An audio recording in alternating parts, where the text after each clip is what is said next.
office. Once I get my office straight, we will be good to go. That's right. We good to go right now. We are live. Not quite at 5, as Van says, on the next, the latest edition of Steady Dropping Dimes. Folks, we have gotten off to an exciting start. It was great. I think I told the story before we were over in the Victor's Lounge, having our last Victor's Lounge of the season over on WTKA, coming up, leading up to the Ohio State game. And some fellas from, I think they were from, one was from Farmington, one was from the D. They was like, man, that dime show, man, that's fire right there. You know, you know what it feels like?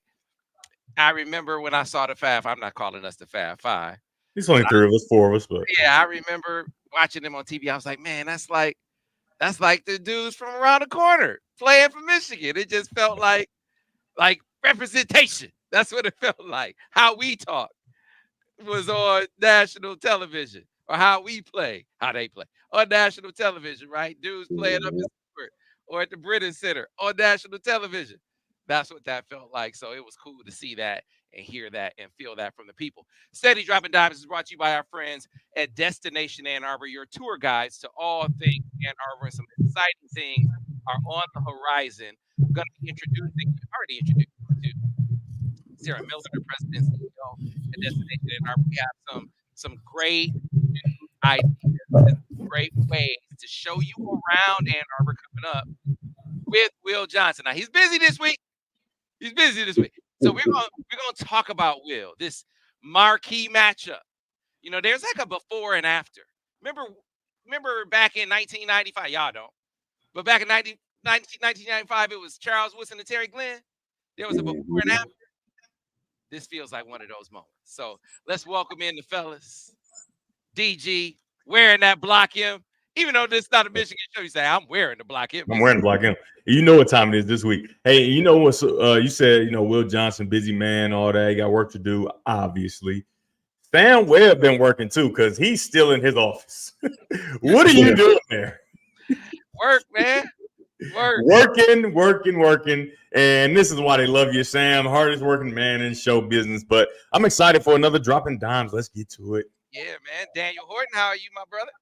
Doing good. Another Wednesday, another day dropping dimes, so it's all good. Yeah, it's another day out, man. I had somebody, a listener, he put a Sam Webb versus everybody shirt. Man, they be on you, Sam. I was they do. They do. But I'm ready now. Hey, don't let Michigan win this game on Saturday, Devin Gardner. Oh, yeah, you're gonna be insufferable. Let it happen. Because if it happens, I'm glad we live in Ann Arbor, because Destination Ann Arbor, we have an understanding. We have a relationship. I love my people. I love Sarah. I love Mike. I love Amy. I love all the people who are at Destination Ann Arbor. And they understand that this is Michigan-Ohio State week. And when it comes to Michigan and Ohio State, fellas, you know, sometimes you gotta let go and let God. Hey, the things you're gonna be saying and doing, I don't think God is controlling that. Don't bring my God in that now. Hold on now. But I was talking about the young fella, Will Johnson. We'll start talking about him more in the I Love Ann Arbor segment. Let's talk about JJ McCarthy. Okay? Why are we talking about JJ McCarthy? Because, you know, he is without question one of the top players in this entire country.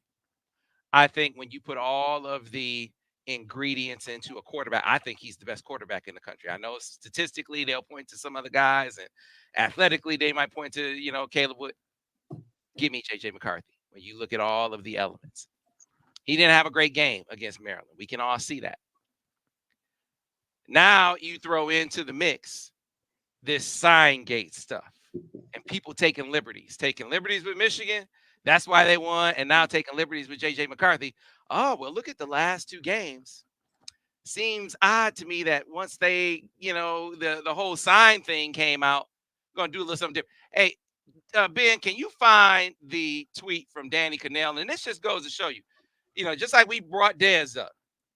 Desmond Howard, I love Dez. You see that picture? That's Desmond Howard right there. I got a signed jersey I haven't got framed yet from Desmond Howard. Like, you know, but we talked about him anyway, about the I'm not going to the thing. I'm not going to even repeat it. So we're equal opportunity. We talk about it when it needs to be talked about. We got the same parent company, Danny Kannell and I. I'm a 24/7 sports guy. Parent company CBS. He's a CBS radio guy. But I'm not taking any shorts. This was a lazy narrative that he brought up about JJ McCarthy. It was, to me, a bit self-serving, whether you look at it from the standpoint of him being a Florida State guy, maybe trying to elevate Florida State in the discussion, or DG, sounds to me like he's been talking to a certain quarterback coach who for a long time has had a long-held agenda against JJ McCarthy. Now, am I making this up? I'm not making this up, am I? Well, no, it's facts. I mean, I think it's pretty openly known that Jordan Palmer is the quarterback coach for Cade McNamara since he probably started playing quarterback, and obviously JJ McCarthy is the quarterback that made Cade find another school. Those are all facts. And so when he's a close friend of a Jordan Palmer and then gives the take that you're talking about, it's like, I can't take it too seriously, right? Obviously, you're tied in with the quarterback guru who is Jordan Palmer, who works with Cade McNamara, and we were watching Iowa go to the Big Ten championship without his services, and you get that opportunity to kind of take a shot, right? Take a shot at the kid who, everybody said it. Oh no, it was Cade, whatever. And then he takes the team and is a better football team. It's a fact. Right, a better football team statistically, and as far as the record is concerned, right, won one more game, and then follows it up with this year, right? Obviously, going into the Ohio State game undefeated, it was an opportunity to try to take a shot and try to tear him down because he hasn't played well. And he said the last two games, but it's just the last game. The game before that, he completed 7 of his 8 passes, and they only threw 8. But in the last game, he didn't play well. And so I want to ask this question, right? And so he's played well all season. He played well last season. He just improved so much this season. It's like, well, maybe, we just say he wasn't that good last year, right? Even though he was really good a year ago. Do we do away with Caleb Williams? Is Caleb Williams no longer a good player? Because he's had a few bad outings. And he's actually been the reason his team has lost. And obviously there are many different reasons, but he's had a couple opportunities to, keep the ball in his hands. He's turned the ball over and done different things to lose games. But we still hold him in very high regard, right? And so I just think that you have to point to, one, you could be either that he's lazy, he hasn't watched the film or whatever, or two, that he's listened to a buddy. And I think both are wrong. See, man, so you see this pissed me off. This pissed me off because I understand that people are taking shots at Michigan. I get it. It comes with the territory, right? Yeah. You on top, everybody got something to say. Of course. Right? It's a convenient thing to do. But you guys as players, first of all, you got the media platform. Mm-hmm. That's number one. But then you got the former player platform. That's number 2. Then you got the quarterback platform. That's number 3. So people who don't have that kind of expertise, that kind of experience to color their commentary, they just take for granted this dude knows what he's talking about. Mm-hmm. And he doesn't have a clue what he's talking about with this tape. Mm-hmm. Let me read it. What is it? Read it. What did he say? He says, just something to note. JJ McCarthy has not been great when the plays aren't dialed up with the advantage of knowing the opponent's signals versus TCU in the playoffs in the last 2 weeks. So first of all, we find out about the sign gate guy before the Michigan State game, right? So it hasn't been the last 2 games. That's number 1. Number 2, did you watch the TCU game? Mm-hmm. Did you watch the TCU game to see how that man? Now he threw a couple pick sixes, but Daniel or Devin, can you take me back to that first interception? Did that have anything to do with TCU or him reading the coverage wrong? That didn't have anything to do with him reading the coverage. Can you talk us through that interception, please? Watch the game. Well, I'm not even going to entertain this, right? Because if he watched the game and if he wants to see, this is the thing where I think it's kind of goofy is because you put yourself out there, right? Like you're trying to get ahead of it, right? You want to be the guy that they come back to your tweet and say, yeah, remember Danny said that. But what about when he dominates Ohio State with no sign? I mean, he already did it with no signs last year. I don't know if he knows that or not. I don't know if he knows that Ohio State openly admitted that they changed their signs before the game in Columbus a year ago, and that's kind of where this train started to roll, where he's hitting his deep shots and doing different things. But I'm not going to dignify by explaining anything to a guy that is a football player, right? He should have watched it for himself and understood, and all he had to do was watch the game. If you could just watch the highlights, like he put the team on his back, obviously, like I talked about, like we broke down on Monday Morning Quarterback after the game, that I blame the loss on JJ McCarthy, but they're in that position and able to come back and almost win the game because of JJ McCarthy as well. And so, you got to take it with a grain of salt, right? He has relationships with a guy who has a little bit of a personal vendetta, in my opinion, against a guy who replaced his guy, right? And that's how relationships work, right? Sam, if it's a guy you don't really like, I'm not going to be too cool with him if I don't know him already, right? That's not my guy. If Sam don't like it, that's not my guy. You know what I mean? So I don't like Ohio State. I don't make stuff up. Yeah. I mean, I give credit where credit is due. When Ohio State beat Michigan and they beat the brakes off Michigan, I'm the first one to step up and give them credit. Right? Well, so I don't make stuff up. Is my point. I wish he would have waited. Like, just wait until the game plays out, because now you're gonna look really crazy. You're gonna look like you haven't watched any film, and now people are gonna say, "Well, he's not doing the work." So why would we listen to him? Why does he have a platform if he's not going to do the work? Because you look at like reporters, people who haven't played, right? Like Stephen A. and different things like that. As much as Stephen A.'s takes may be bad, he's done the work, right? He as far as up to where he got to that position. Look at that.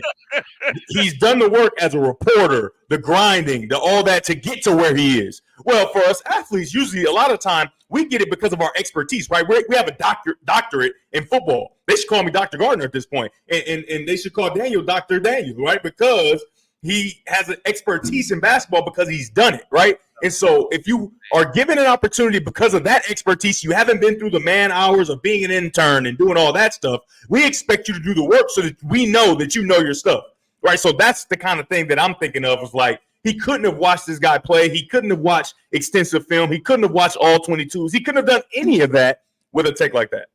So here's the thing. I did a podcast recently with Bud Elliott from the Cover 3 podcast, which Danny Kannell goes on there. They said that he tried to come with this dumbass take on there too, and they were like, "What are you talking about?" Right? So, but Bud Elliott, he's talking about a guy that was in the Heisman race. Right. And the only reason he's not is because his team chose to run the ball 32 times to beat a team that was a top 10 team. So Bud Elliott, we talked about the TCU game, and you know what Bud Elliott said about that first interception? He said, "Oh, you can't hitch that throw." This is not a man who played quarterback for Florida State, played in the NFL. This is a reporter who watched the game. The man was 20 for 34 for 343 yards and 2 touchdowns, had him still ready to come back after throwing 2 pick sixes, and the first had nothing to do with a sign. The second one had to do with his then quarterback coach and offensive coordinator running the play that a little bit of sabotage. That the man said in practice, "I don't like this play." And he ran it anyway. Right? On third down with your back in your own against your own 20, against your own end zone. So come on, man. Stop it. Watch the game or talk to somebody who has some expertise. Because this is too big a story. Like you said, hey, national guys, they can't know everything about everyone. I get that. But this is a national team, national story. Right. You got to do your homework on this one. JJ McCarthy, Heisman Trophy guy, candidate. Now, and let's be clear. If he goes out and dominates Ohio State, he's going to New York. I would say, I almost guarantee that he gets in. If he goes out and does what we know he could do against Ohio State, he'll be in New York. Because everybody will be looking like, well, the Penn State game, you can't count that. And we can, and one bad game where it wasn't a bad game against Maryland, it just wasn't that great. It was just an okay game. I think he still gets a chance to go to New York. And so, Daniel, here's where I want to bring you into the equation, because, see, I'll cut Stephen A. some slack right here. Because, see, Stephen A. not lazy. His bad takes aren't because he's lazy. His bad takes because he'll talk about something that he clearly has no clue about, because he's talking about so many other things. See, this is Danny Kannell's sport and his position. He has no excuse to be lazy on this topic. Seriously. No, I agree 100%. It's one of those things where like you expect people, if you're going to talk about something, you expect people to put the work in that you put in to understand the topic, right? So Sam, you watch film, you watch every game, you break them down with Devin, Al, Vance. So when Danny Kannell says that, you can spot bull crap immediately, right? The average American who doesn't really, may or may not watch Michigan outside of the Michigan footprint, they just hear Danny Kannell, and now this becomes like a narrative, right? So that's kind of how the mind works. It's like one of those things where you can't really, you have to pick and choose your source, right? Like if I'm gonna get quarterback talk, I'm gonna listen to DG, or if I'm gonna listen to a national media guy, it'd be Dan Orlovsky. I like Dan Orlovsky. Every time you watch Dan Orlovsky break down quarterback play, it has substance. You as a fan, you can understand what he's talking about. He breaks it down. But like guys like Danny Kannell, first of all, are we trying to get wisdom from Danny Kannell in a tweet? Like, what are we doing? What are we doing? This guy, he was probably drunk when he tweeted it. Like, let's be honest. Wait, what's the story on Danny Kannell? Because I don't know. The first time I've ever heard of him is with Sam said. There's no story. Just you know how it goes. He's probably sitting at home watching football and had a couple beers and just, he hasn't done anything since. They're like, come on, man. Like, Twitter is like Twitter. Most people's Twitter personality is like they're the drunk uncle version of themselves. Like it's not really like I don't really. When you're a national guy, you can't be that way. Hey, you can't. But that's where media has been blurred between facts and reporting the news and creating the news. Right. This is a situation where Danny Kannell tweets something stupid to try to create news. Now he gets clicks, he gets eyeballs instead of reporting the news. So it's just one thing. I've learned to either ignore it or tweet them back and say something crazy. So that's how I heard it. Right. I got to bring up Urban. So Urban, he got. Hey, I want to defend Urban because you be on Urban. I want to defend him. He has, and this has been consistent. He has had Michigan/Ohio State for the #1 spot the whole season. I got to commend him on that because as much as we know he loves Ohio State and hates Michigan, he's been very transparent and had Michigan/Ohio State. You got to give him some credit for that, Sam. And I'm not going to let you just do this. You got to give him some credit. See. I was going to try to take it easy on you. I wasn't going to bring up James Franklin fan over here. Right? I wasn't going to bring it up. I tried to tell you about James Franklin. Now I'm going to tell you about Urban Meyer. All right. See, Urban Meyer got trolled this week. Okay. Right? He got trolled because there was this thing that was put out by this dude who makes up quotes. The police said I can't say his name. I want to light him up. My man tried to troll me with a baby seat in the back. Like I was like, come on, seriously, you try to come at me with a baby. Oh, you talking about the guy? Yeah. I can't say the cop said you can't say his name. Don't say it. I said, okay, fine. Right? Fine. But he trolled Urban Meyer because he put out a fake quote where he said, well, if you lose to the backup coach, you got to get fired. Somewhere along those lines. So Urban Meyer said, I would never say. He came out, dignified the made up quote by, I would never say anything like this. Right? Never that. Never something so reckless. Then he goes on the Colin Cowherd show, right? And they're talking about Jim Harbaugh in Michigan. He's well, based on what I heard, if it goes as deep as I'm hearing, he's not going to be the coach next year. Now, give me the exact quote. Go, and Ben, if you can go find Colin has it on his Twitter page with the quote. So wasn't going to be reckless with Ohio State. Like he had to come out, make sure everybody knew. I would never say that about Ryan Day, even though, the sun shines on the dog's ass every now and then. The made-up quote wasn't off base, right? Why would you keep him if he loses to the backup coach, right? Why? But now we turn the page to Michigan, and well, I could be reckless as I want to be. Right. Yeah, I'm hearing all this great. Yeah, he can't coach there ever again. If what I'm hearing is true, like, come on, man. So, and you want to back this dude up, DG? First of all, here we go again. You're committed to misunderstanding. I was talking about his take on Michigan throughout the year. He's had him as a slash with his team. I don't know nothing about none of this. I don't care about none of this. I was just telling you that he's had Michigan, Ohio State, the #1 team, slashed the whole season. He's been consistent with that. Here you are giving the man credit again for paying child support. You can't give a man credit for something he has no choice but to do. Like everyone would say. That's not true, though. That's not true because everybody else on the panel has put Ohio State ahead of him. Man, the dude. And he got him slashed. That's a fact. Everybody else says Ohio State's better than Michigan, which we don't believe to be true. But he's putting it as a slash every time as the Ohio State guy. Now, maybe he's hedging his bets. I don't know what it is. But it's a fact. You don't have to do that. They asked him, who would you pick to win the championship? Who would you pick to win the game? He wouldn't even answer the question. He still calls him the schools up north. All the stuff that comes with being at Ohio State. So he didn't pick somebody to win? No, he wouldn't. He wouldn't. But Sam, that's but Sam, that's like what I'm talking about. He's not even picking his own team. Yeah, that's him picking Michigan, basically. What I was saying. That's right. Like he's not picking his own team. You got to give him some credit for that. You got to. I'm not giving him credit for a damn thing, especially when, like I said, he is going out of his way. Tell all the Buckeyes. I know there's some crazy Buckeyes out there.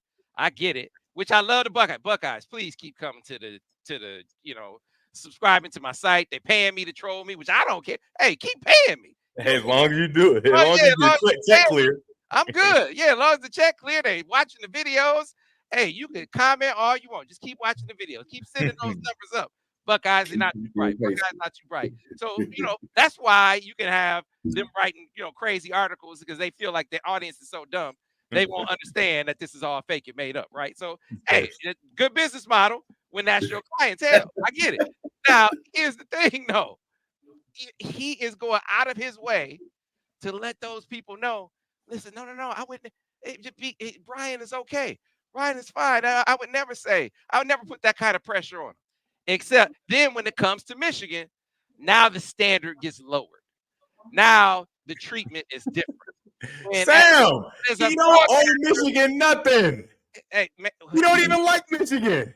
Hey, look, I'm not asking you to be sunshine and rainbows about them, but don't be reckless throwing out stuff with no basis. Because I talked to some people, as I say, listen, I know there have been things that we didn't see coming, right? So the whole story in Yahoo last week talking about Uncle T paying Connor Stallions to do XYZ, right? Who's Uncle T? What? Well, the story said it's a Michigan donor. The story said it's a Michigan donor. What I can tell you is I don't know if that's true, but I can tell you that there was concern. There was absolutely concern about it, and concern that helped color the decision that, look, let's keep it moving. Let's accept the punishment, keep it moving, right? So, but, in the atmosphere where that kind of stuff is leaking before Michigan can comment or even knows about it, is it possible that someone at the NCAA or the Big Ten could be telling Urban Meyer some things before Michigan gets wind? It's possible. But given the fact that the investigation is ongoing, we just saw Chris Partridge get fired last week. That being the case, I find it hard to believe that they wouldn't even have an inkling of some. Yeah, and a lot of people are saying he got fired because they're guilty. No, he got fired because he broke rules of being transparent with the NCAA.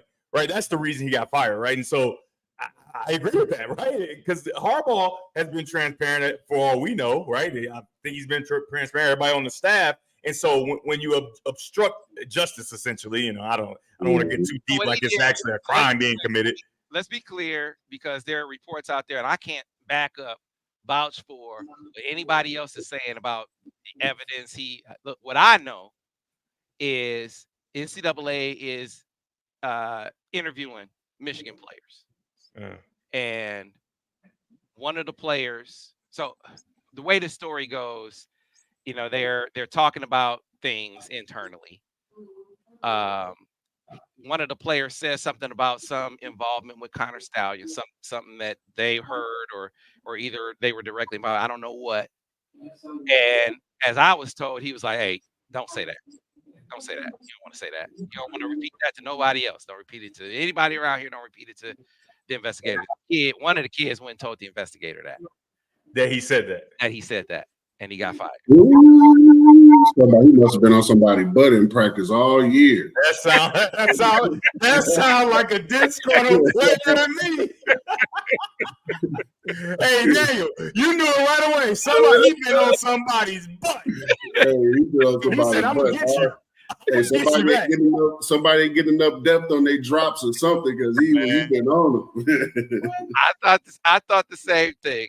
But beside the point, look, it's called attempted to impede an investigation. That Obstruction of justice. Yeah, that gets you fired. And so, of course. So, but my point, you got that investigation going on, and nobody in Michigan, if there's something more damaging on the horizon than the concern over this whole Uncle people T, in Michigan don't know about it. They don't even know, right? And you would think this would be a time where they would have some clue of some impending doom on the horizon. So, I mean, clearly they don't know what they don't know, but what they do know is if whatever Urban Meyer is talking about, all this stuff I'm hearing, if it's true, it's like, come on, man. One source was like, man, he's full of the blue. He's full of it, right? You remember that scene in Friday? We said what happened to the last security guards? What happened? Like, man, you don't even know what happened to the last security guard. Yeah, I don't know. How you know? That's the same thing. Like if the people in Michigan, how does Urban Meyer know? Unless somebody at Ohio State is feeding them garbage, right? So that's another one, Sam. Consider the source.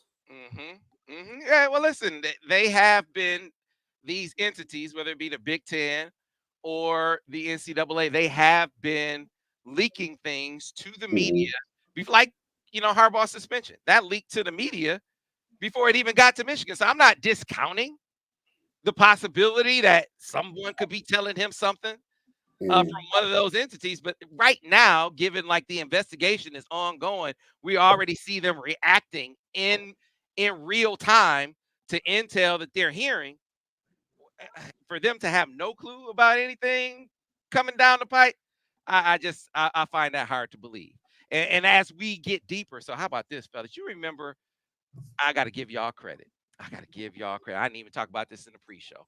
You remember we were talking about Central Michigan Stallions being on the sideline, and we were like, that kind of looks like him, right? We never shied away from that. And y'all were like, man, how he know what they were going to be wearing in the season opener? It's not even like week 2 or week 3. This is the first game of the year. He's got it. He's Central Michigan down to the socks, right? You can play the Biggie song in the background, all the way down to the socks, man. Like, come on. How does he have that kind of intel to just show up and sneak on the sideline? Nah, man.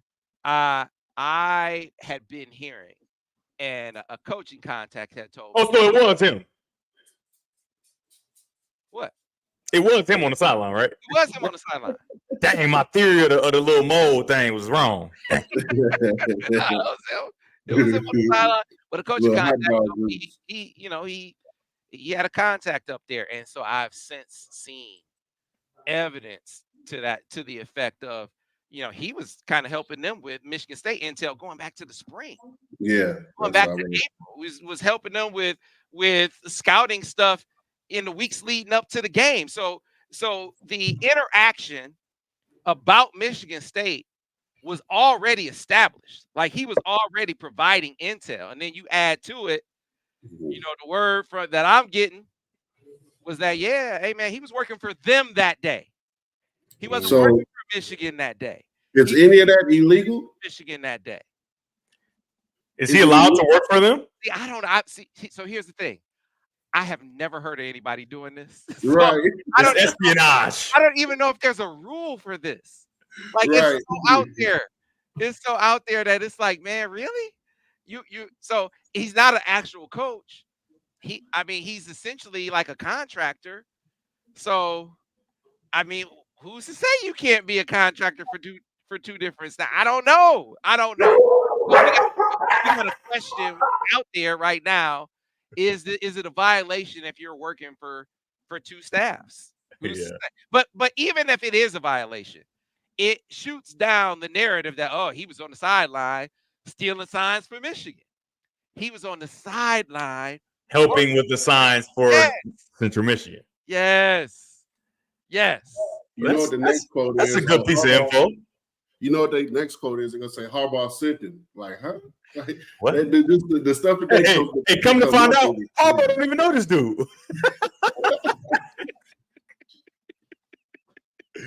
Man, this has been an odyssey in itself. And you know, I just want to, here's my last thing on it. If Michigan, you know, goes on to beat Ohio State, which they probably will, and obviously they will win, it seems like a foregone conclusion that they'll win the Big Ten championship, and they'll have a real opportunity to have their coach back. They'll be extremely motivated in the playoff and go win a national championship. This is a most amazing national championship like run, in my opinion, just because of you add everything of like not really getting those games in the beginning with against good teams, right? To test yourselves, to see who you are and what you are. You never got the chance to see it until 8-9 games into the season. You had no idea who you actually were because the teams just weren't good enough. And then you play a Penn State with all the turmoil without your coach, and then you run the ball 32 straight times, where I don't think any team that went on to win the national championship ever did that, especially if it wasn't a rain game, right? So you do that, and then you struggle with Maryland and whatever you want to say, and then you go beat Ohio State. No matter how much you beat them by, 1 point, 2 points, whatever, you beat Ohio State with all this happening and your coach not being there. I mean, I just think that this is going to go down as one of the more impressive runs because, like I said, they didn't know who they were truly. I mean, they kind of believed in themselves and had faith that they were an outstanding team based on what they were able to do last year and what they have in their locker room. But there's a piece of you when you play teams that are just less talented than you, and you say like, are we really? You know what I mean? Are we really that? You get the chance to find out late, like really late, and I just think that that's super impressive. Not to mention all the emotional stuff that's coming down and all the NCAA violations and all these different things. I think it's impressive that a group of kids that are 24 and under, 23 and under, maybe a few guys that are 23, 24, but mostly 18, 19, 20, 21, 22-year-olds who are able to deal with this adversity at this level, right? It's on every sports show, not just Droppin Dimes. It's on every network sports show every single day. They're like the Dallas Cowboys right now, right? The Dallas Cowboys, even when they bad, they on every single day, right? Because it moves the needle, and they're on every day, and they have to worry about, comments like, they're like Urban Meyer, right? Hey, we're probably not going to have our coach next year. Like they don't know what to believe, right? And it's so hard to keep it inside, and they're finding a way to do it. I think it's going to be something that goes down in history, and John Bacon's going to write another book. And it's going to be a page turner for sure. And the chapters are literally writing themselves right now when you consider the backdrop of this game coming up. I mean, Ohio State chose, they chose Kyle McCord over JJ McCarthy. Mm-hmm. McCarthy was an Ohio State guy growing up, mm-hmm. right? That's where he wanted to go. Meanwhile, you look at the running backs. Ohio State tried to strong arm Donovan Edwards into committing. Oh yeah, I remember that. It's like if you don't give us an answer right now, we're gonna take Trevion Henderson. He's like, take Trevion Henderson. I'm cool with that. He was leaning to Ohio State. Like he'll tell y'all, I gotta find the video where Donovan was like, I'm gonna bring it up. Where he tells the story where Ohio State was kind of like, yeah, this is what we gotta do. Okay, y'all do that. I'm gonna come back and I'm gonna bust y'all up. It's what he said. And so he did it last year. You get another opportunity to do so in this game this year. So lots of backdrops in the contest. But the biggest one, the one that is convenient for us, is the matchup backdrop of Will Johnson and Marvin Harrison Jr. So with that, Ben, if you could please drop that I Love Ann Arbor track, please.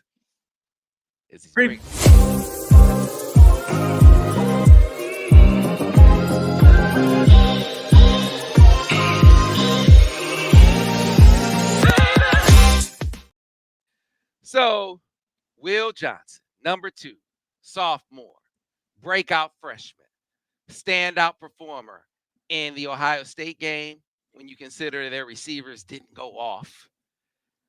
When you consider the 2 interception game he had in the Big Ten championship, and is a big factor in that TCU game because he had the toe injury that kept him out a good portion of that game. And we're looking down saying, where's Will? Come find out he had an injury in that game. Well, he is one of the newest ambassadors, Will Johnson, for Destination Ann Arbor. And so Will wanted to have him on this week. I knew it would be kind of dicey because he has some business to tend to, right? He has some things to get ready for. But after the game, in early December, we'll get together. One of the things I think we're going to do, because the young fella is an avid golfer. So with the weather's turn, we were going to go over to Eagle Crest Golf Course here in Ypsi. Beautiful, picturesque course. I don't know if people know what kind of hidden gem it is. Ben, if you could find some photos or some video of Eagle Crest, I should have had you do this in the pre-show. We wanted to get out to Eagle Crest during the bye week, and it rained, so we couldn't do that. I figured one of the things we're going to do is get over to a golf simulator and get some swings in, so he can kind of show off what he can really do.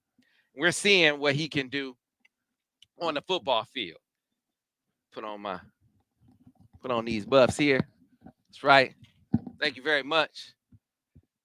Every time there's a turnover, this man has created a phenomenon for Michigan. And DG, they put him on a lot last week. That defense stepped up every single time. He was facing a bona fide pro in Caden Prather, right? Caden Prather is an NFL receiver. I don't know if people know that. I mean, he's super nice. Yeah, 6'4", can run. He's a dude. Mm-hmm. He got a few plays. He's made a few plays on Will Johnson. Now you got fans saying, oh my God, he's not as good as we thought he was. Talk about Will, it's just we're in so much trouble. Listen, can you explain to the people that, man, even Deion Sanders got beat? You look around, the best of all time get beat. Charles Woodson got beat. Yeah. That's going to happen. But can he bounce back this week from an okay performance in a much stiffer challenge against Marvin Harrison Jr., a guy who he held his own against last year? Can you break down that matchup for us here in the I Love Ann Arbor segment brought to you by Destination Ann Arbor? Yeah, I think that Will Johnson's size and physicality is something that's going to really help him. Now, do I agree with leaving Will Johnson to prove a point one-on-one with Marvin Harrison Jr., one of the greatest wide receivers that this country and this world has ever seen? Absolutely not, right? Do you mix in some of that? Possibly, but remember, for what is it, months now, the thing I said for most teams to beat Ohio State, and especially in the passing game, you have to collision Marvin Harrison Jr. You have to get hands on him. And now we have the guy that can get hands on him with his length and strength. You got to get hands on him, and he has to see different bodies. And you have to allow the quarterback to see ghosts, right? Because if Ohio State's smart, and they have become very smart in this, right, he should be the first read every single time. Every single time he should be the first read. You're not tricking anybody. Everybody knows who he is and what he is. He should be the first read. So because he is the first read and should be the first read, you have to play on that, I think, as a defense. And you have to give the look that he may be open. And then you shift it to something where he's getting collision. The guys are rolling over the top. Guys are inside in those whole areas when he's running slants and digs and different things like that. And so what that does to the quarterback is now you make him have a real plan. Because if he doesn't have a plan after and he believed that he would have that, it's kind of shocking of like, oh, my gosh, I got to go somewhere else. And the offensive line for Ohio State just isn't as stout as they've been in past years. And I don't think they'll be able to deal with the pressure that Michigan can create with Grant and the others, right? And so when you waste a second or two trying to get to your guy and he's not going to be available, now you got to kind of scramble. And when I mean scramble, not with your legs, but you got to scramble with your eyes to try to find the next guy. And I think that'll create a real problem for Kyle McCord. And so I think that should be the plan. But if he goes out and they're going to play man-to-man on him, I don't think that's putting Will Johnson in a position of strength. I don't think that's putting him in a position to be successful. So a couple of things, DG. I think you're right. You can't make a living as a defense putting anyone, any corner, Michigan or anybody else, putting them on an island. I think the team that has done the best job against Marvin Harrison Jr. all season long was Notre Dame. Benjamin Morrison. Watching him play in that contest, I was like, man, how did they miss on him? You know, his sister's a senior on the gymnastics team. Really? Yeah. I was like, oh, how did they miss this dude? How did they miss him? He balled out. They mixed in some man-to-man.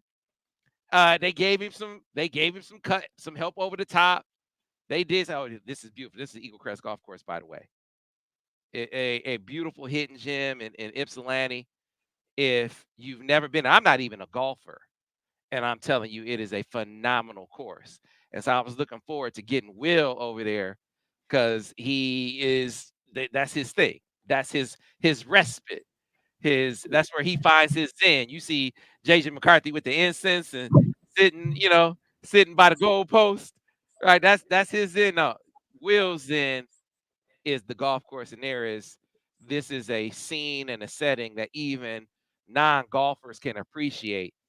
Eagle Crest with the Eagle Crest Marriott. We actually had our wedding reception at the Eagle Crest Marriott. So it is a tremendous golf course and resort, and of course hotel as well for weddings, for gatherings, for reunions, all of that. You can have any of those over at Eagle Crest Golf Course and Eagle Crest Resort, right in the heart of Ypsilanti. So be sure to check them out.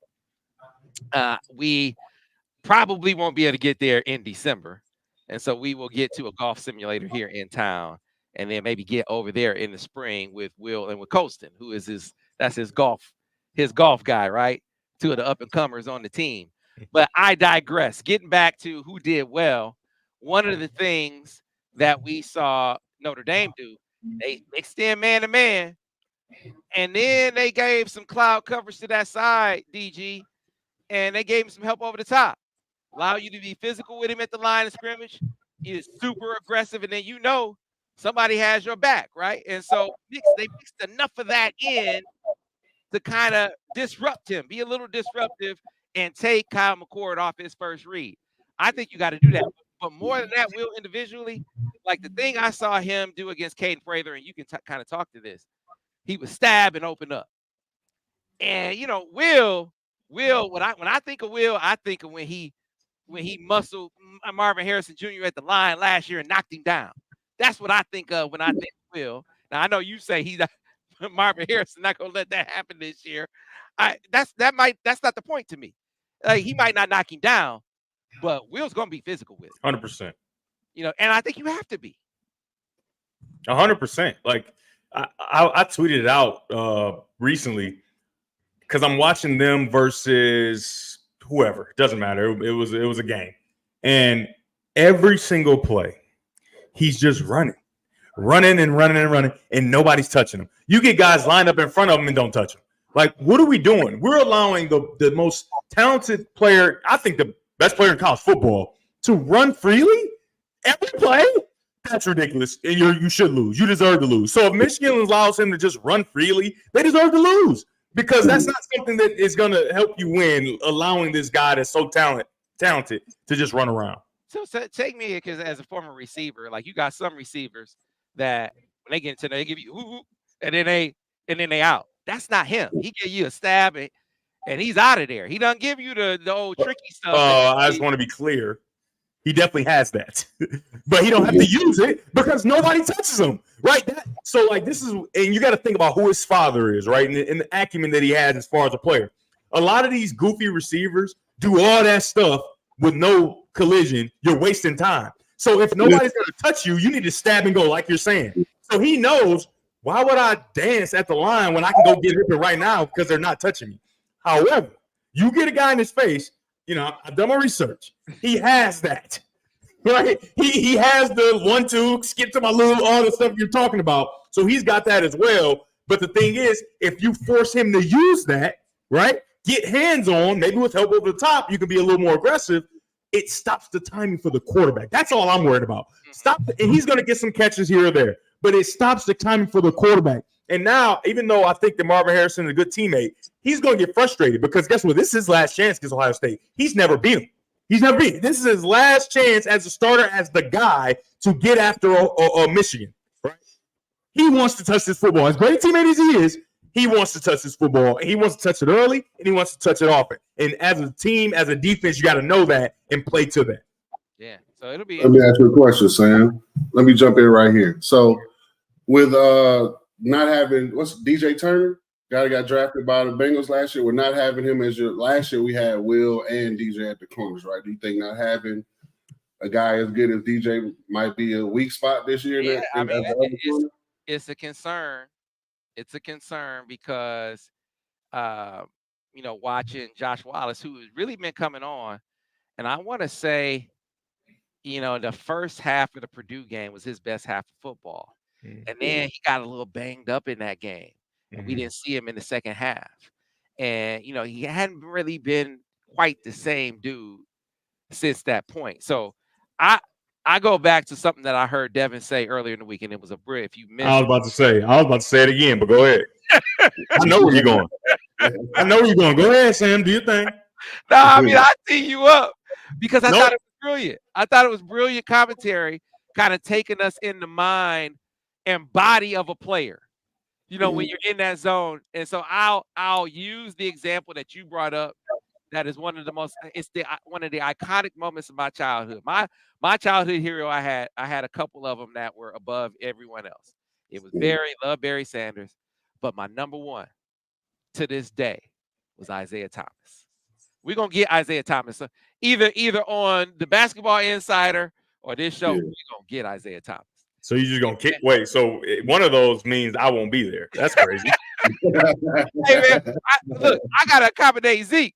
Hey man, I was at the Speech Runner Slam tournament back in the early 2000s, and so we're walking out, and man, I see this dude with a Kango pulled down over his eyes, and nobody's saying anything to him. But man, I know from the walk, I know from just how his gait. I stopped, Zeke. He was like, "Oh man!" And now everybody like, "Is that Isaiah Thomas?" Hey man, I couldn't help myself because I knew who it was. That's my guy. 1988, Game 6 of the NBA Finals.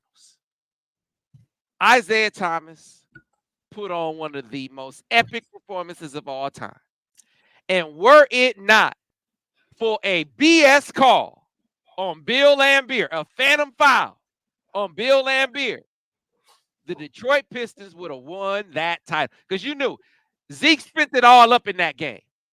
He was on one leg in the second half. He rolled his ankle, something serious. He could hardly walk. 25 points he gave him in the third quarter. This is when they were Showtime Lakers. Was giving it to him, Daniel. Giving it to him on one leg. And DG's point, who was giving it to Ohio State on one foot, he said, "What injury? What are you talking about?" It's a different zone for these guys that they get in where they might have an injury. That's an injury against other teams. But in that game, in that matchup, DG, if you could kind of take us into what it was like for you against Ohio State. Well, I mean, I was in the most pain I've ever been in. And like literally, I'm sure there are a lot of people that have broken a bone or whatever. When it break, it break. It's not like I wonder, is it broken? It's broken. Right. We know this for a fact. Now, there's been some times where something hurts so bad and you're thinking, is it broken? You know when it's broken, right? And so as soon as it happened, I'm like, oh my goodness. And on the same play, I have to say this. They called me for a fumble, and it wasn't a fumble. I was clearly down, and I don't know who didn't review it or whatever, but that's whatever. That game could have even been more different if they didn't do that. But I mean, I actually needed it to be a fumble because I couldn't play the play right after. I'm gonna need that. I'm gonna need a couple of seconds to get my thoughts and my life together. But I threw for 230 after that, right? And I wasn't able to run. But somehow I remember a few plays. It's 3rd and 9. Board just calls a sprint out, which I don't understand why he did that. But he calls a sprint out, right? And I'm just hobbling across down the line, and there's nothing there. I can't throw. I can't get the edge. I can't do any of that. And I don't know what makes me do it. I cut back, and it's one-on-one, me and Bradley Roby. And I know I can't get past them because I can't. I'm basically with a peg leg, right? And I look to the sideline, and I pump at that sideline as hard as I can with the ball. And as you know, defensive players are inherently not very smart. And he jumps and moves my way, and I scamper for 9 yards on a peg leg, right? And then there was another play where the pocket's collapsing, and I'm trying to get through, and I'm like limping through, and somehow I juke left and come, and then I see Delio wide open. I said, God loves me because I don't have nothing left. I don't know where I'm gonna go from here, and I just chuck it to him, and it's just the adrenaline, the feeling of this is totally different. This is not like every other game. There is no way you can sit out a play a second at nothing. There is no injury, right? And so I hear you talking about 12. He's a little banged up. No, he's not. He's fine. I'm just telling you.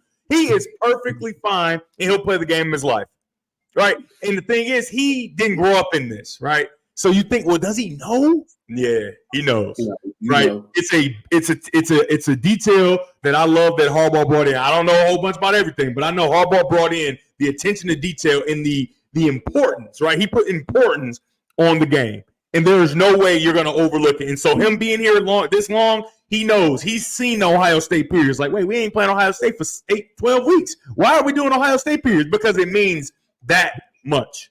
So he knows exactly what it's all about, and he's going to feel it inside.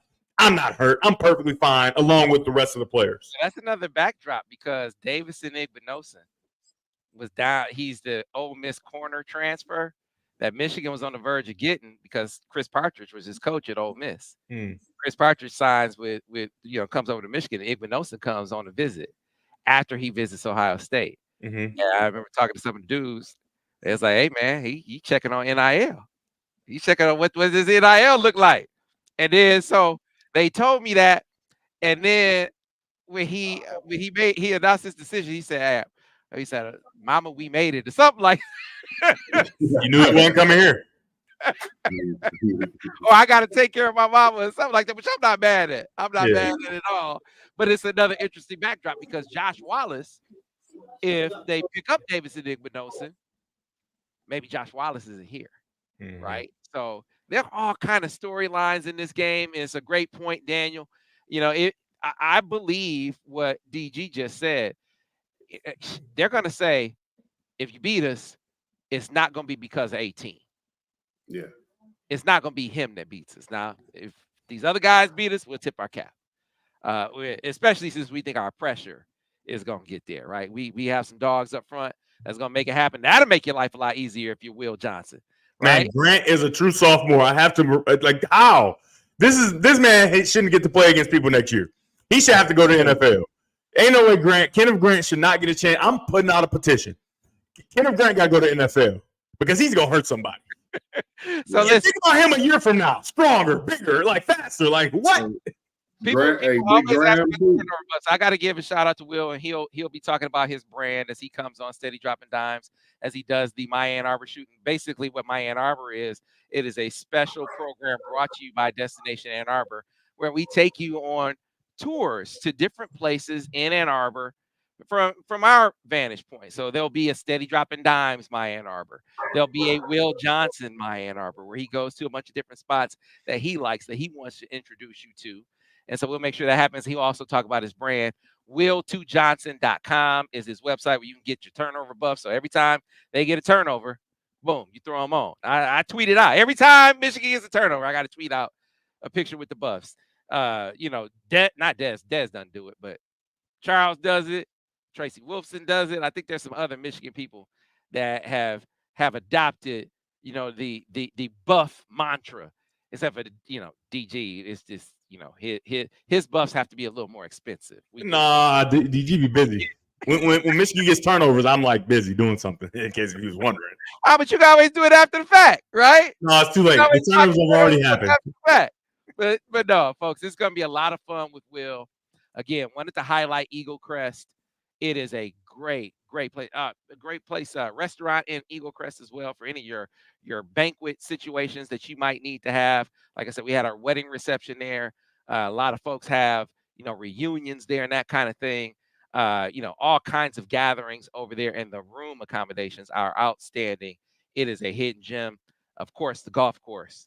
If you don't know about it, if you haven't seen it, that's why we featured it today. Probably won't be able to feature it in a couple of weeks when we go around Ann Arbor with Will, but in the spring, we will definitely be getting over there. In the meantime, in between time, what we're going to do is we're going to get over to a golf simulator and see if I can.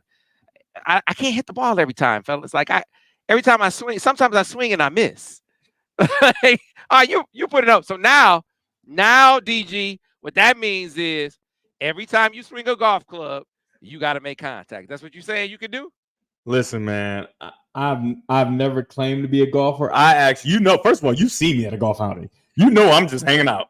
I'm just doing my thing. But you choose to swing the golf club, so we got to hit the ball, Sam. I'm sorry. Hey, DG Sam knows who the golfer is in the group. He's seen me in action. I have not seen you in action. Oh, yeah. Over at the basketball reunion. Yeah, the basketball. Right. Ask our friend Dot Man how he fared when we got on the golf course. All right. No, I'm an avid. I'll be a referee. I'll be a referee for y'all golf match. Yeah. So do golf don't have referees, huh? No. Nobody said anything about a match. Nobody said anything about a match.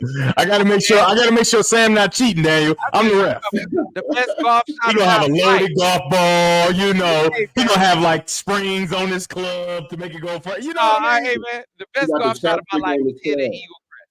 Because the Eagle Crest, man, you got the aiming point of the water. It's beautiful. I hit one right down the fairway.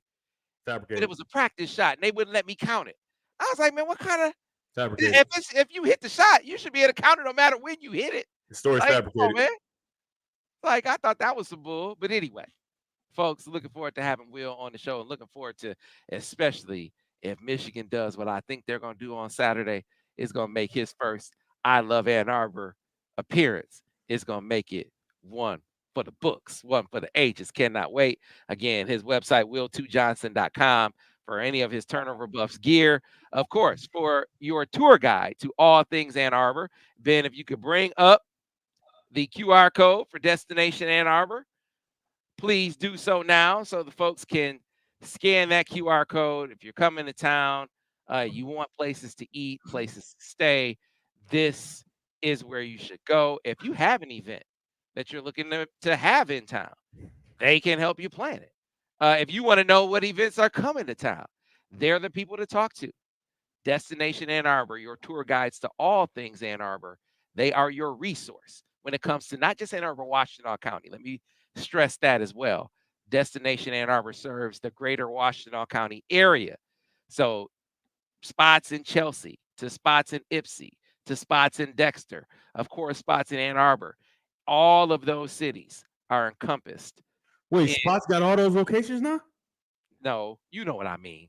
Oh, not Spots. Not Spots. Mr. Spots. I'm like, hey, Mr. Spots and went all the way to Dexter. I'm a man, Keith and Mr. Spots. See, you just threw Keith in there. I guess we have to feature Mr. Spots on one of these. I ain't had Mr. Spots in a long time. I'm like, wait, Mr. Spots? Keith, come on, someone like Spots in general. See, that's the great thing about Ann Arbor. You get to know the people who own all of the spots. So we know Keith over at Mr. Spots. We know Perry over at the Brown Jug. We know Alyssa over at Paisanos. We can keep on going on and on and on. So we'll be bringing more and more of them to the table here in the coming days and weeks. And of course, like I said, for all things Ann Arbor and Washtenaw County, be sure to check out Destination Ann Arbor. Ben, drop the track.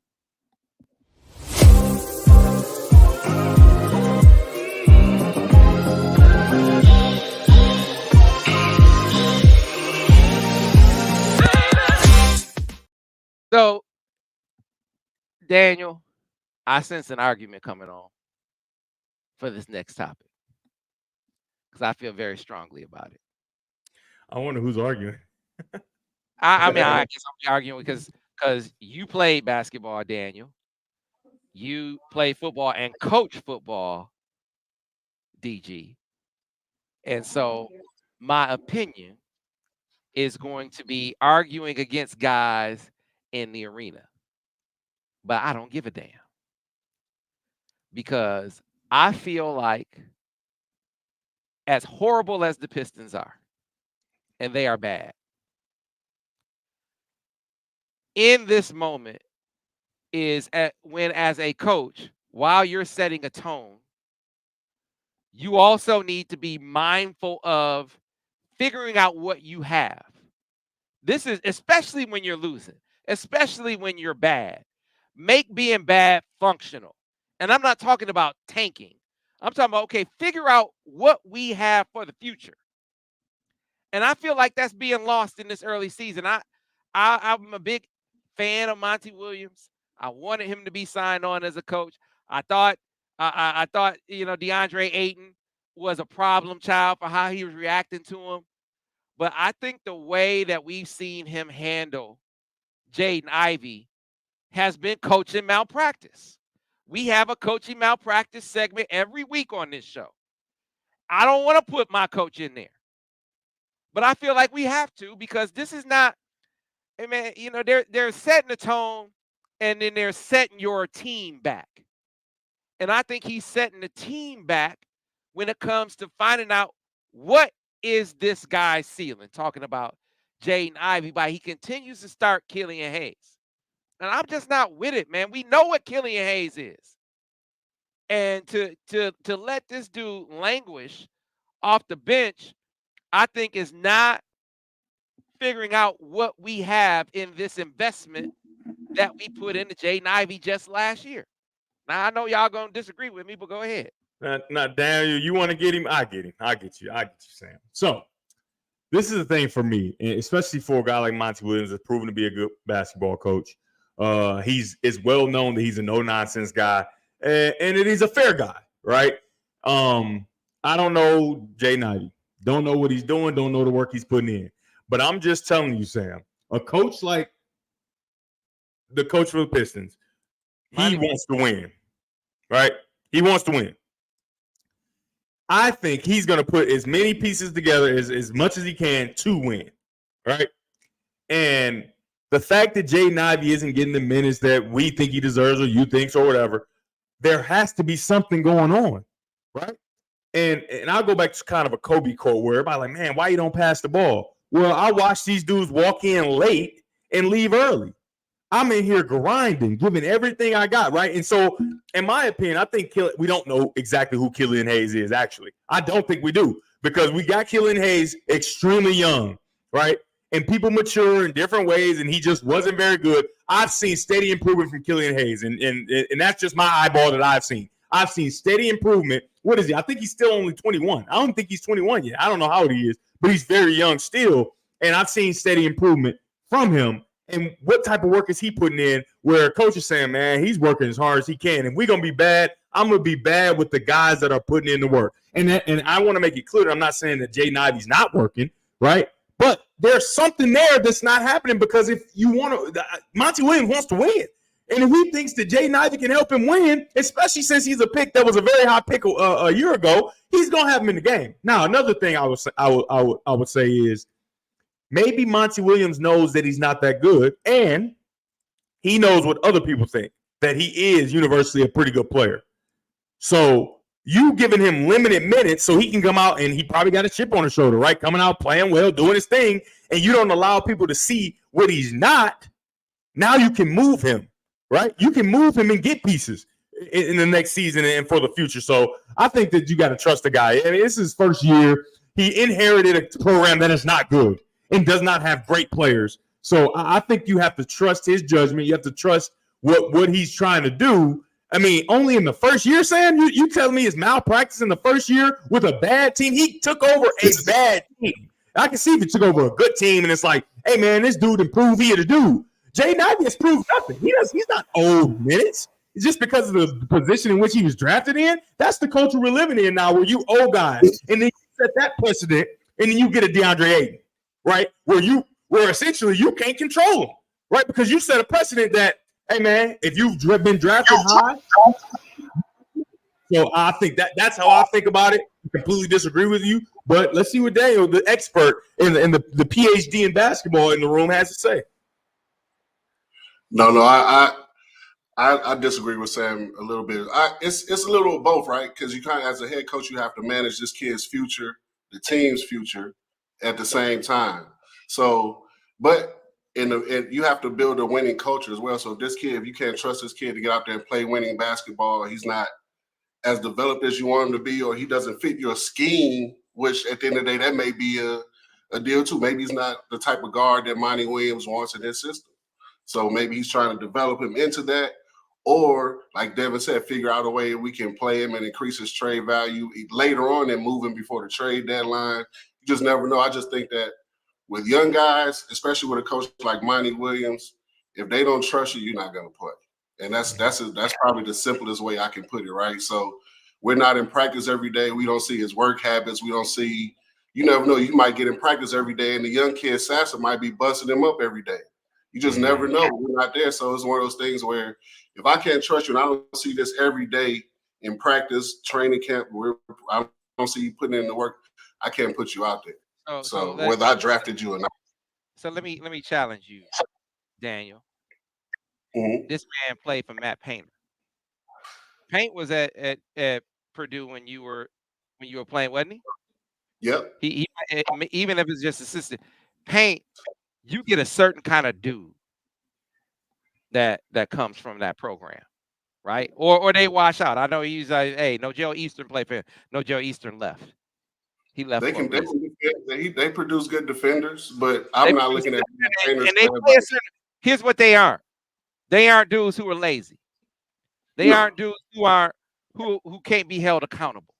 Now, I'm not saying that he's an infallible rookie, or an infallible player, but we saw signs of him being a lead guard as a rookie last year. I saw more dynamic play from him in a season than we've seen, in 3 now for Killian Hayes? And I'm biased company. When they drafted Killian Hayes, I said it was a mistake. Yeah. When they picked him, before they picked him, I said Tyrese Halliburton is the guy. Yeah. And I'm no GM, but is Tyrese Halliburton a better player? It was a couple of Tyreses that got picked after Killian Hayes. Now, he's a serviceable player. He's a backup. He is not a starting point guard in the National Basketball Association. Jaden Ivey could be. Now, I wonder if he got a memo, because the last couple of games he's been giving Jaden more burn. Now, my concern is this a temporary thing? Might you revert? Might this just be a flash in the pan? But Sam, maybe he earned it, right? Maybe he's earned it over this time of like, hey, I've seen your work habits change, and I can, like Daniel said, I can trust you now. And I want to push back on the whole he played for Painter, and I don't know who people that play for Painter should be like. But guess what? You put money in somebody's pocket, a young dude, I don't care what you had learned and who you are, people change. And I know that for a fact. People who get money in their pocket, I've seen the most humble person who, my goodness, I would love to have you, like you're just so humble. Like and you get a little money in that pocket and something changes. You get a little fame and something changes. So I ain't with the whole, he played for Painter and we got to, we don't know what he's doing in that building. And I think that's my thing too. Just to go back to the beginning of Sam's premise, right? Like to giving him credit for playing for Matt Painter. Sam, I'll challenge you to name a Purdue player that's coming to the NBA and just taking the NBA by storm. Well, he hadn't had players like Jaden Ivey. But he hates Jaden Ivey. So we don't have no prior knowledge. We don't have it's never happened then. So we can't say, he got these disciplined players. We don't have no evidence. Right. So we can't give him that credit, right? So, but I understand your point. They play a good brand of basketball. They play winning basketball at Purdue as far as at the college level. So you would think that a guy coming into the NBA that's played a couple years there or a year there, they're ready to – they have some ability to go out there and be ready to play and contribute immediately. So I understand where Sam is coming from. I just think you're applying it to the wrong program. But Sam, you got to realize in college, everything is regimented. He is in complete control of everything Painter is. You got meals, you got this, you got study hall, you got this. So you can control the players, and they will have that mentality. Once you become a pro, there is none of that. There is no training table. You got to do this. You got to work out this much. You can pretty much go and come as you please. You got to be at practice, obviously. But all the extra work that you would do in college because you have to, where they make it voluntary workouts, that don't happen in the NBA and at the NFL level, right? You got to do it. I remember going to Stills and I'm like, wait, this the end of the workout? Like, this all we got? Right. A couple push-ups, a couple of this, a couple of that, because they expect you to do it yourself, right? Yep. And so a lot of people flame out because being in college, you're coddled. Let's just be honest, Daniel. Are we not coddled? Everything is in order. We are put in position to be successful. And this is why when people flame out of college, like, you're tripping. I don't know how that happened to you because they got everything in line for what you need to do. And we just don't know. That's what I'm saying. I don't think we can put Monty Williams on malpractice. We just don't know what's going on. Well, we know they suck. We know they suck. We know they've lost 12 straight games. Well, they sucked last year. But 12 straight, I mean, they look terrible. They look terrible right now. And that kind of gets back to my point. Okay, if we're bad, I feel like we shouldn't be this bad, but at least make it work for you. Figure out what he is. Because I'll concede, we don't know if he's a star. We don't know if he's a piece of the future, but you got to play him to figure that out. True. You got to let him play through some mistakes. Don't get a man, 15 minutes and yank him for a dude who we know who he is. Killian Hayes, great assist man. He's, he gives you some good defense. He cannot shoot. He will never be able to shoot. He couldn't shoot when you drafted him. It was on the book. Everyone said you couldn't shoot. You had John Beilein, and you told me, one of y'all told me John Beilein's not there anymore. John Beilein got so fed up, he said, I can't make this man shoot. I got to go. You brought me in. That's not why he left. I failed. You just gave me an impossible project. That's what happened. That's why John Beilein is not with the Pistons anymore. I don't know that for sure, but I bet you it's part of it. I can't make this man shoot. So my point is, you don't know about Jaden Ivey. Find out. If you don't accomplish anything else this season, you got to find out, is Cade Cunningham a franchise player? That's number one. And you got to find out, is Jaden Ivey a league guard of the future? But Sam, what if he already knows? Yeah, that's true. What if he already knows? What if he knows that he's not? So he knows that in 1 month of the season? I mean, they've been around each other for some time since he's been hired. What if he knows by the work habits, by the obviously practice every day and all that? What if he knows, like, hey, you're not the guy. You don't have the necessary work habits to be the guy. Not to mention, your talent isn't as high a level as it should be. What if he already knows that? Yeah, and it's a different game. It'd be coaching malpractice for him to put him out there. Hey, Devin, so you made a good point earlier about it being regimented, right? As far as college basketball, even the style of play is regimented, especially at Purdue. You watch Purdue play as A to B to A to B, Edie. Or when they had him, it was high screen and roll. So it's a very regimented style of play, whereas in the NBA, you cross half court. It's 16, 17, 18 seconds left on the shot clock. You got to get busy. Maybe Jaden Ivey isn't good in that style of basketball. Like, it's two different styles of basketball as well. So you got to take that into consider. Maybe the NBA isn't a good fit for him as far as him looking the way he did at Purdue. Man, so, he looked like that in Spurs last year. I think the surprise was how good he looked at point guard last year. And so I'm expecting, okay, let's pick up where we left off. Not Grant. But how good did he look? They were terrible. Yeah, I'm about to say you put them numbers on a bad team. Like, what are you doing? Like, what are we, Sam? You are punishing Monty Williams for this terrible team and giving praise to a guy that played good on a terrible team last year.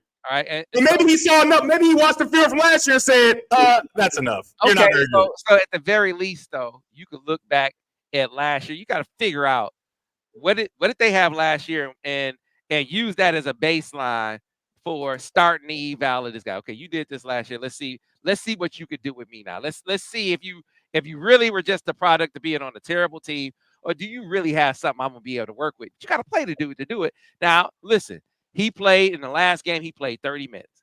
Last 3 games are his high minute games of the season. What did he do? He in the last game he played well. Yes, he was 7 for 8 from the field, 1 for 1 for 3-point land. He had 17 points, 4 rebounds, 3 assists. All right. But you stopped at the most important stat for a ball handling guard, though. He turned it over. Because I'm looking at it. I'm looking at his stats now. He's been averaging 2.5 to 3 turnovers a game. Basketball. Hey, stop it. Let's not act like. Look at the whole team. They suck as a team taking care of the basketball. So coach them better. So you added into it. The whole team is turning over the basketball. Hey man, emphasize that with the team. That's not just a Jaden Ivey thing. That's a whole squad thing. So when I played at Michigan, we were one of the leading turnover teams in the conference, right? Even though we won a lot of games. You know why? Because I averaged about 2.5, 3 turnovers a game as a point guard. Yeah, I averaged 5 or 6 assists as well, but the tone is set by the guy with the ball in his hand. So I'm here to comment because they backing me up. Thank you, LF4. Thank you. Appreciate you. You're right. Look, Killian Hayes may not be it. Killian Hayes may not be it, but there's no like. Who's a better defender? Who's a better defender? I get at the Killian Hayes right now. So what type of teams win? Defensively strong team. And if your team is bad, give me the guy that's gonna go hard on defense. We ain't scoring anyway. We need to stop people from scoring. And also, good defense, you can't be turning the ball over. Right? So if you're the guy that's having the ball and you're turning it over 2 to 3 times a game, we can't allow that because you ain't getting 30. I can see if he getting 30. 17 ain't enough to be turning the ball over. In less than 25 minutes a game, that's a lot of time. Come on, man. You less than 20 minutes a game and you turn the ball 3 or 4 times a game. Come on. Come on, Sam. That's probably why he's not playing, Sam. Dude, Killian Hayes played 14 minutes, had 2 turnovers, and didn't score no points. But he's locking up on defense. And if you're going to be bad, I would rather have a guy that's locking up on defense because you got to stop somebody. You need to. I guarantee you, in the plus minus, I guarantee you, Killian Hayes lost. He didn't score any points. He didn't score any points, man. Come on, man. I think you can build it early in the process like this with Minor. You want to play guys whose floor is higher. You know what I mean? Like you may have guys whose ceiling may be higher, right? Like Jaden Ivey's ceiling may be higher than Killian Hayes, but when they're, right now they're both floor level players. So who are you gonna get the most productivity out of as far as how you want to play and what you're trying to achieve? And so here's where I will concede to y'all. You better. Okay. I don't know if Jaden Ivey's that guy. I know Killian Hayes is not. That's what I know. I'm gonna find out if Jaden Ivey is that guy. That's my. I'm gonna tell you, man, and Daniel, I said it. I like Killian Hayes' improvement. He was so young coming in, clearly overwhelmed, and his improvement. The fact that he even took it, looked inside and said, "I can become a defensive guy, though." Right? That's self-awareness that you just don't see from young players. Everybody want to keep shooting. I think that his improvement. Obviously, he's not a great shooter still. Fine, that's perfectly fine. But if he can be a defensive guy, a guy that can assist the ball, put people in position to win, I think that's a good basketball player, man. Yeah. As far as building balance in your backcourt as well, like you got Cade already. So do you want another guy that needs the ball in his hands and wants to get busy or whatever, however it is Jay wants, but do you want a guy that's gonna that could be too. do the things that Cade is not gonna do or is not as good defending, being a good team. So it's just like you have to. Dang, I think that's a great point. It could be just a matter of I've chosen Cade over Ivy because of what like Dan said, you got to add a ball. If I'm gonna have a guy that got to add a ball, I'm gonna choose Cade, and I want to have balance in the backcourt. So that's why Killian gets more run. That could be the answer right there of why it's happening. Yeah, Jason Wells said Jaden does deserve more opportunity, but let's be real. The issue is Cade. He has to set the tone as a primary ball handler. Yep. So, I agree with that. Maybe we mad at the wrong guy. gotta take care of the ball. Listen, I'm thankful for you, brother. I'm thankful to be surrounded by such great dudes, be a part of such a great Michigan community. Gives me an opportunity to do something that I wanted to do last year, but it fits more this week in this show, this pre-Thanksgiving show, to talk about what we're thankful for, to be able to reach out to people that will help when you need it. That is the case with our friends at Golden Limo. You guys know Freddie J, Fred Jackson. Fred Jackson was and Ben, if you can get the Fred Jackson piece for me real quick. He went over to coach at Ypsi High and realized when he got over there what a need. I mean, you had guys were sharing helmets, guys were sharing malpractice everywhere. Yeah, they were sharing cleats. There were crater-sized holes in the field. They didn't have goalposts, and they needed help from people in the community.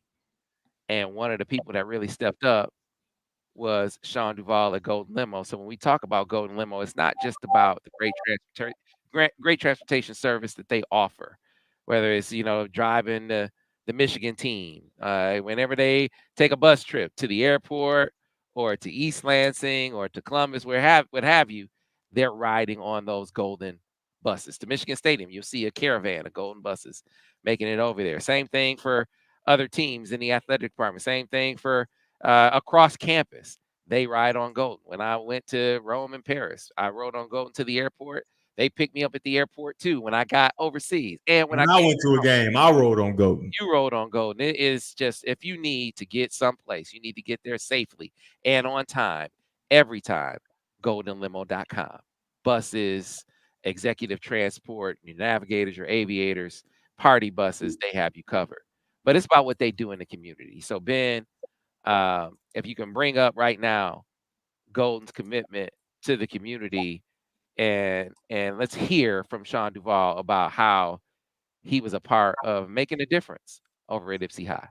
So we've talked so much about all the work you do in the community. There's so many different initiatives that you've been a part of. One that I think would resonate with a lot of people who love Michigan was the work that you were doing over at Ypsi High with Fred Jackson. Oh my God, active over there. What about that? You know, Fred. People need to know Fred Jackson's story. They just need to know this guy could have played for Bear Bryant, right? And he ends up at Jackson State. And it's not like a horrible thing. He got to play with Walter Payton and Eddie Payton, right? But then he coaches around. He ends up at Michigan and coaching with the great coaches of Michigan, longest serving coach in Michigan history. So when you take somebody like that and, he had a couple of years away from Michigan, and what did he do in that time? He went to Ypsi schools and became the head coach. I mean, so you take all of that history and you bring that over to the Ypsilanti community, and these guys are seeing this coach, and it's like somebody to look up to. Like, this is the promise, this is the dream. This guy can help you get there. You're giving somebody to these kids to keep their eyes on. He didn't have any kids that were eligible. I think it was like 3 or 4 kids that were eligible. So he just got to work getting the kids eligible. When he got there was like 2 or 3 kids with cars in the whole football program, 2 or 3 kids with cars. So transportation was an issue. It was just one thing after another. The field had dinner plate sized sprinkler heads. And this guy shows up there and he starts gathering people around him. Bill Martin showed up, Tim Wadhams, Jamie Buer, Howdy Holmes, all these guys just started. The county showed up. Said they didn't have goalposts. The goalposts were laying on the ground. And these kids from Ypsi get on a bus and they travel over to Saline. They don't have goalposts standing. Saline has 2 turf fields. And you're like in a college campus. So anyway, these guys just started chipping in. Fred Jackson pulls all these people together. And, I'm no different. And we just started saying, what do you need? What do you need? So we got the goalpost up. We fixed the sprinkler heads. We got shoes for the kids. A kid comes running off the field and he's, why are you running like that? He turns over his shoe. He's got his foot's on the ground, so we got cleats for the kids and helmets. The guy could take his helmet off and give it to the guy next to him, and he'd go into it. It's like, this can't be happening in Washtenaw County. And so Fred Jackson's engagement there, he really showed a lot of those kids that there is a different way, that people, you do matter. And look at all these people who are investing in you. That's what he's trying to show them. But, Fred left coaching. He couldn't coach the football team because as he got into the school, he realized this is so much bigger. So many more kids need my help. And he became the dean of students at Ypsi schools. It's a national championship ring on his finger, coached for some of the greatest coaches in the land, he played with Walter Payton, and here he is, the dean of students at Ypsi schools, every day, walking through the neighborhoods of West Willow, knocking on doors, trying to get kids to get engaged from during COVID. Fred showed me a book, and I said, Fred, what? And so he opens the book, and it's a story of one of the kids in one of the neighborhoods. What's crazy about this, Sam? Turns the page, and it's another one on the backside, another on the backside, a book that's full. And I said, Fred, I need that book. I'm going to go raise some more money from you. I need that book. And he's, hang on. And he goes to his truck. Sorry. He brings 4 more books, front and back. I mean, that's Fred Jackson going to doors and knocking on doors and talking to guys. And so do you write a check for him? Do you just say, what do you need? What do you need? You got people like Jamie Buer. I was telling you about him earlier. Just write a check so that you can give out gift cards to kids because they don't have a jacket or they hadn't eaten in days. In Ypsi, That's happening in Ypsi, and that's what Fred was doing. So now he's back with Michigan, and so he's not as engaged there as much. But every year we would take a group of kids. Fred would just get this group of kids and we'd go to Puffer Reds. You know, I don't know if you've been over to Puffer Reds, but it is a really, Have really I been cool over to story. Puffer Reds? What kind of question is that?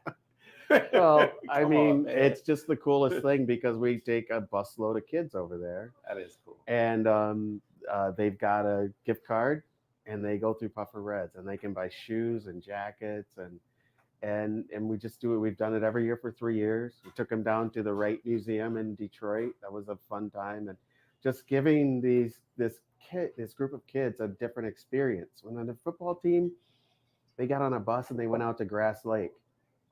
And some of those kids said, "Is this like Michigan?" Mm.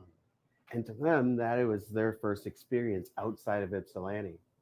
And so we knew then we've got to help there. We've got to make sure that these kids have experiences so that they know that Grass Lake ain't Lake Michigan. Right. And they know that if they go downtown Detroit, that there's some really cool stuff, and there's people that look like them that are really, really successful, and they can be too, and that they count and that they matter. It's hard to see that when you don't have goalposts and you're driving over to a college campus 6 miles away. But when you see all these people start to rally around you, and you see somebody like Fred Jackson, who's been to the mountain, now he's coming back and he's like, "I'm going to pull you up here too."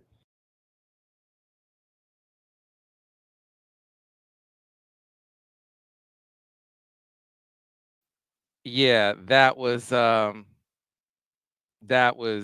without question one of the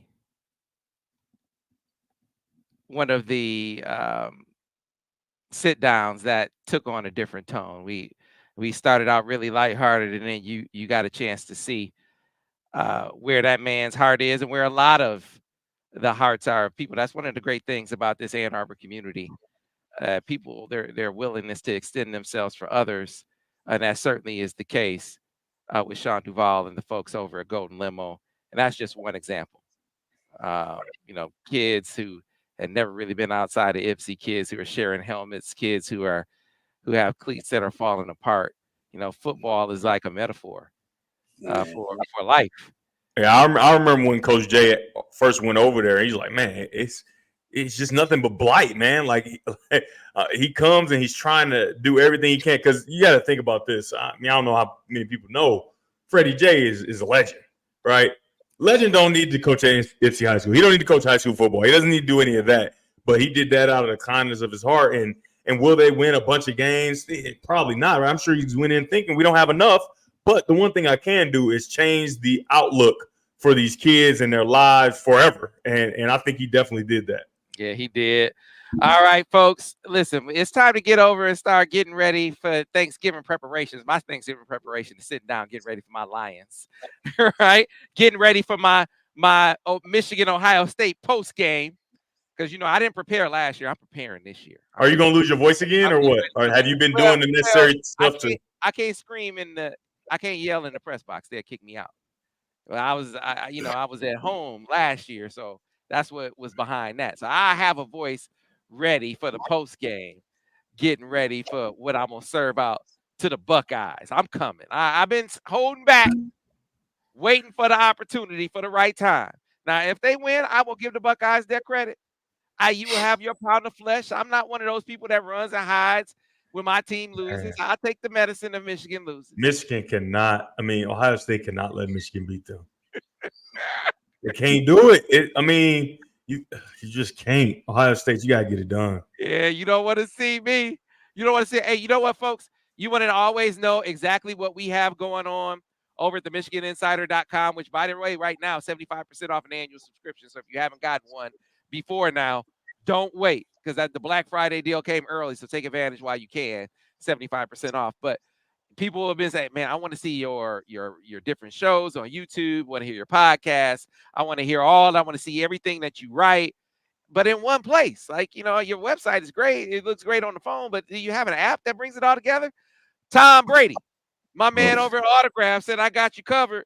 So Tom put together this app where all of your Michigan fan consumptions, you You can put them all in one place. So everything you want to read, listen to, watch, even events, even Michigan events that you go to, all of them register on the app. And as you do these things, as you read, as you listen, as you watch, as you go, you accrue points. And then you're able to take those points and redeem them for rewards. So you're getting rewarded for being a fan. This is the Tom Brady autograph model. And so now, as we get out of here, I want to give you a message from Tom himself, and he'll tell you how you can get the autograph app. Maize and Blue Nation, it's Tom Brady. I co-founded Autograph with one mission in mind: change the fan experience for the better. That's why I'm excited to announce the release of a new app that recognizes the biggest Michigan fans. The Autograph Fandom app gives you access to the best Michigan content, fan challenges, and exclusive rewards for diehard Wolverines, all for doing the things you already do, like listening to this podcast. Head over to the Apple App Store and search for Autograph Rewarding Fans and download today. Pause it right there, Ben. Thank you very much. Scan that QR code, you iOS users. Be quiet, DG. I don't want to hear anything about the iPhones right now, please. They are putting together an Android app. I know you, man. I know you. I've been knowing you since you were a teenager. I know where you about to, I know what you're about to say. I don't want to hear it. There's something to be said. Daniel, can you back me up on the Droid, man? Can you back me? You got a Samsung. Samsung all day long, Sam. Thank you very much. And Thank you very much. And being in tech, we know which one is better. We just let y'all iPhone people. Some dude said in the comments, it was one of Devin's family members. He said, "Oh yeah, Sam got a Droid. That's so on brand." I was like, "What, you trying to say I'm a square because I got a Droid?" Like, yeah, see that's one of DG's family members coming on talking about that. But okay. Oh yeah. Team P has the app. Said it's up. Get the app. Even if you listen, folks, try it out. Even if you just accrue the points and redeem the points for rewards, go ahead and get started. All right, folks? Get started, and the Android app will be here before you know it. And there are going to be some events that come through there, some special announcements that are happening from Autograph as well. The link is link.ag.fan/samwebb. That's link.ag.fan/samwebb. The code, whether you scan a QR code or you go to the link, is samwebb, no space. Go ahead and get the app right now and start getting rewarded for being a fan. Folks, have a happy Thanksgiving. We love y'all. Thank you for helping get Droppin Dimes off the ground. It has been a great start. We hope we come back next week and we serving out some Buckeye act right? You know, it's gonna be. And one of the great things about this show is it doesn't end with football season. We keep going on in the basketball season as well, right? And Daniel's like, "Oh yeah, it's about to be my time. It's about to be my time." Right? Hey, and we're gonna get a chance to talk about my Lions against those Saints too. Like, just because it's coming around the time of the college football playoff, well, I'm still gonna have to give it to Daniel about my Lions, who are 8-2, soon to be 9-2. That's why I had to rock it today. So looking forward to that. But we love y'all. We appreciate y'all. Thank you for supporting Droppin Dimes, and thank you to our great sponsors, of course, Golden Limo, and our presenting sponsor, Destination Ann Arbor, your tour guide for all things Ann Arbor. Don't forget, we got some special things on the horizon with DAA, so be on the lookout for that. Thanks for watching another edition of Steady Droppin Dimes.